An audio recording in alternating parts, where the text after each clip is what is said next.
Hi everyone, this is Aaron for Zollotech, and we're going to compare the Droid X to the Droid X2. Now both of them look very similar, and I bet you can't even tell the difference between the two just looking at them. It's very difficult even for me telling the difference. There are some ways you can do that, but I first want to compare the actual specs, and then we'll go in and talk about what it's like to use. Now the Droid X2 is actually the one on the right, and the easy way to tell is turn it over, and so it says Droid X2. It also is slightly darker in color. This is more of a gray, this is more of a black, and that's pretty much it. But let's talk about specs.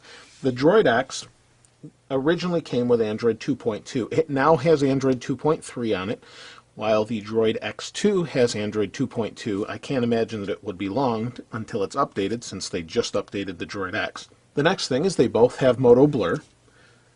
The big difference between the Droid X and the Droid X2 is the Droid X came with a TI OMAP 1 GHz processor. The Droid X2 replaces the original 1 GHz processor in the Droid X with an NVIDIA Tegra 2 dual-core 1 GHz processor, so it's got two 1 GHz cores in it. They both have 512 megabytes of RAM, both have 8 gigabytes of onboard storage, both have 8 gigabytes internal storage or external storage. Actually, the Droid X came with 16 gigabytes external, meaning SD card, while the Droid X2 comes with 8 gigabytes.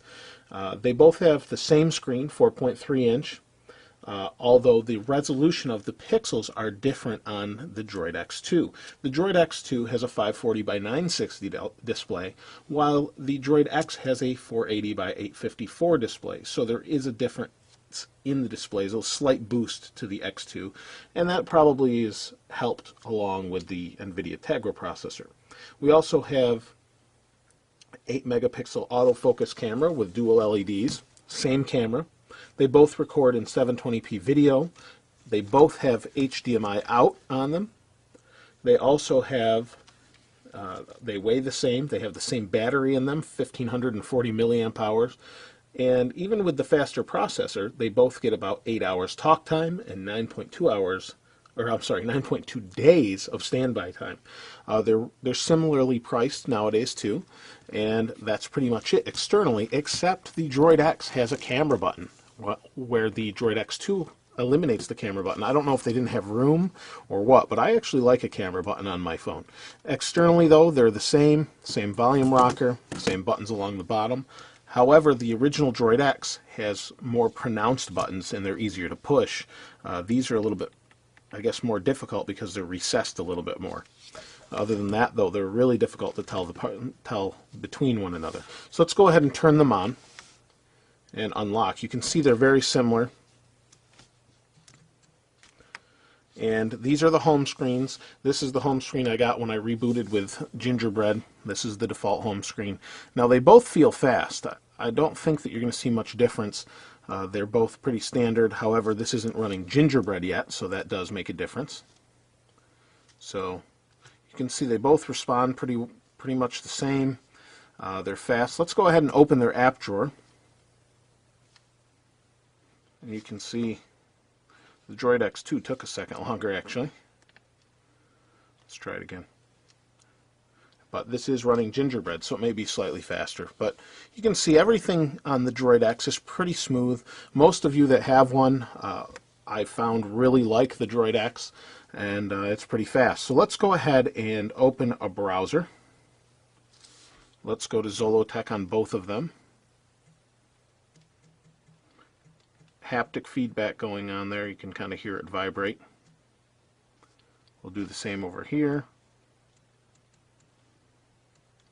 The vibrate felt a little bit stronger on the X2, if that matters. I don't know if that's just from less use.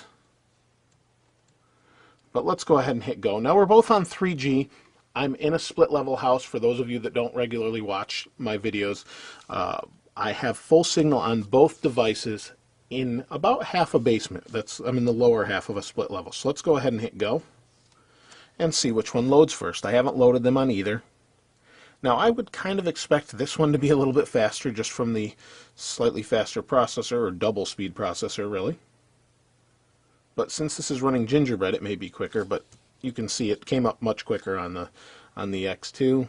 The Droid X is taking longer. Same thing.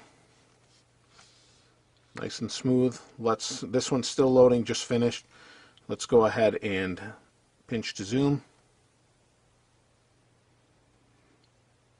Well, they're about the same, I think.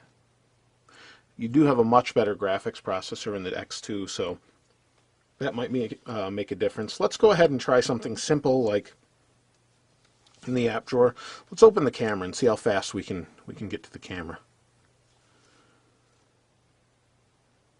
Okay. I thought I had to hit it again. I'm guessing some of this has to do with the difference between the operating systems. I know Gingerbread does add a lot of refinement, and I would hope that comes out soon for the X2.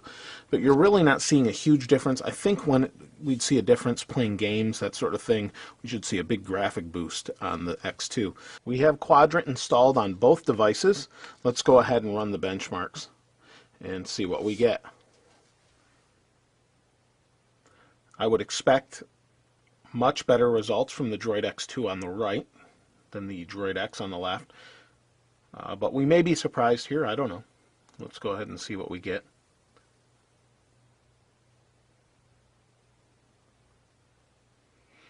That was running at 15 frames per second. This is running at 14 frames on the right, which is interesting. It's running at 29, 30. It's a little bit, it's about the same. That surprises me, but again, could be Gingerbread. I don't know. We'll see once Gingerbread comes out for the X2 officially, see what kind of speeds we get then. That's running at much faster frame rates on the right, on the X2.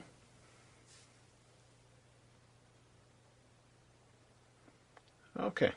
Yes, we want to proceed. Yes, we want to proceed. Let's see what we get. So on the right, again, we have a clearer screen on the right too. Let's see if we can get this to refocus here.